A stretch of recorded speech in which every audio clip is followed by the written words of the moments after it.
So you may have noticed that I'm not at my usual filming location, and that is because I no longer live in New York City. And I'll tell you exactly why. About a year ago, I moved to New York City, and back then I thought that New York was the answer to what I've been missing in my life. The excitement of being in a big city, all the fun things to do, all the content I could film, and I viewed the city like many other people do. The city that never sleeps. The city where you go to chase your dreams. The version of New York City that you see in the movies. And some of that was true. And I'll get to that in a bit. But in reality, living in New York City was tough. First, and probably the biggest adjustment to living in New York City is that if you're not flush with cash, you're gonna have to make some sacrifices to your living standards. I'll preface this by saying I consider myself pretty lucky to have gotten a place in Manhattan that is walking distance to Grand Central and Midtown that was decently spacious and clean for just $1,500 a month. I know many people that are paying even more than that for either less space or for an old building that's falling apart. It's either that or the alternative, which is to live in Jersey, Brooklyn, or Queens, or any of the other surrounding areas, in which you might find a nicer and more spacious place, but you'll have to take a bus or train into Manhattan. But still, even though I would consider myself pretty lucky, I was still paying much more to live in a 4-bedroom apartment with no amenities,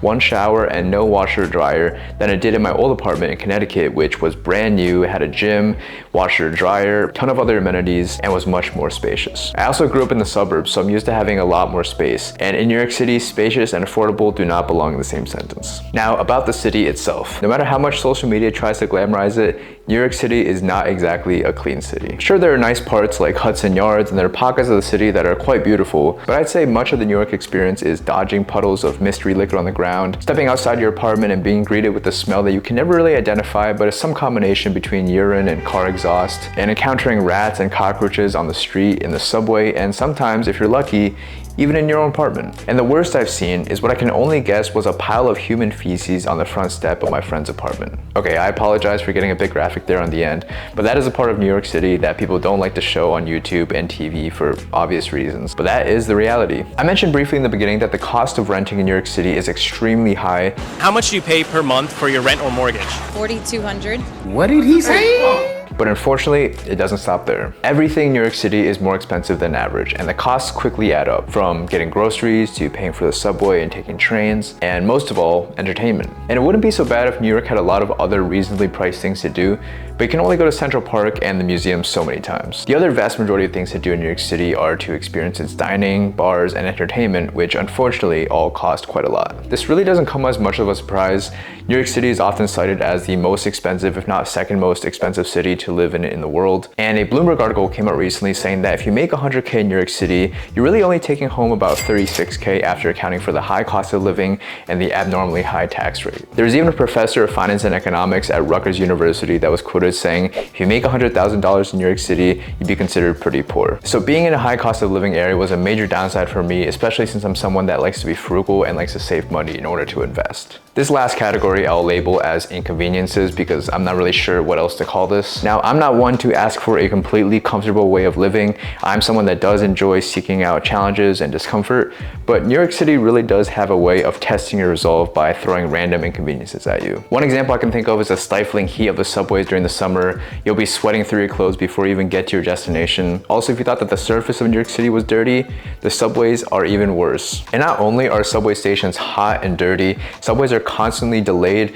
or even blocked off completely due to repair right when you need it the most. There's also just a major problem with crime and homeless and mentally ill people on the streets, which makes it pretty dangerous to walk around sometimes, especially at night. I never thought it would happen to me, but I was walking down the street one day and I was physically attacked by one of these people just outside of my apartment as I was minding my own business. And all this just makes me that much more appreciative of being able to get into an air-conditioned car and being able to drive to wherever I want. Okay, I know I've highlighted a lot of the downsides to living in the city, but it'd be unfair if I didn't mention the upsides as well. For one, New York City has a near endless amount of dining and entertainment experiences if you're willing to pay up, of course, from Broadway to Madison Square Garden to the Comedy Cellar to any of the thousands of bars and restaurants you can go try. And while that's a main selling point for a lot of people, to me that wasn't enough to justify living in the city. However, the one thing that I do miss, and is the only reason that I want and probably will move back to the city at some point, is the people and the community. In my brief time in the city, I've met some of the most friendly and talented people in the world. I've met tons of other creators, filmmakers, musicians, designers, and all sorts of other people that are hustling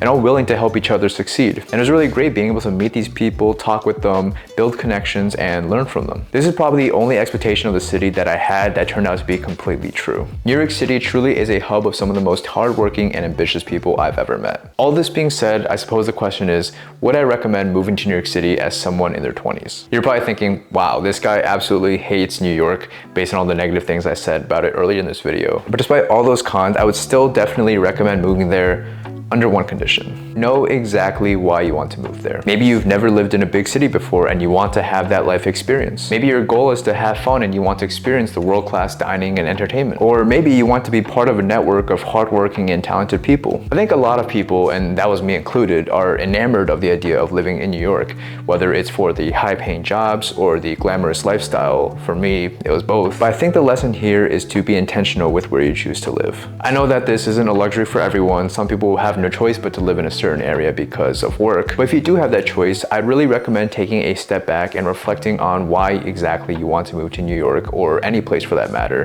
and if that truly fits with your lifestyle preferences. If I had done that, I would have realized much earlier that no, I don't particularly enjoy being stuffed in a sweaty, dark room where Walmart Steve Aoki is trying to get his lucky break sipping on $20 Jack and Cokes, and I'd much rather read a book by the beach. And yes, I enjoy the restaurants and entertainment, but I don't necessarily need to live in the city to experience those things. And for some people, it may be the exact opposite, in which living in the city would be perfect for them, and to them I say, all the power to you. And sure, you can make more money in New York on paper, but factoring in high taxes and the high cost of living, you might actually be making more in areas located outside the city. When I first moved to New York, I thought that things would automatically get better, that there would be a ton of opportunity waiting for me. But what I've come to realize is that while yes, the city is home to a lot of opportunity, it's only there if you're ready for it, and I didn't really have a game plan.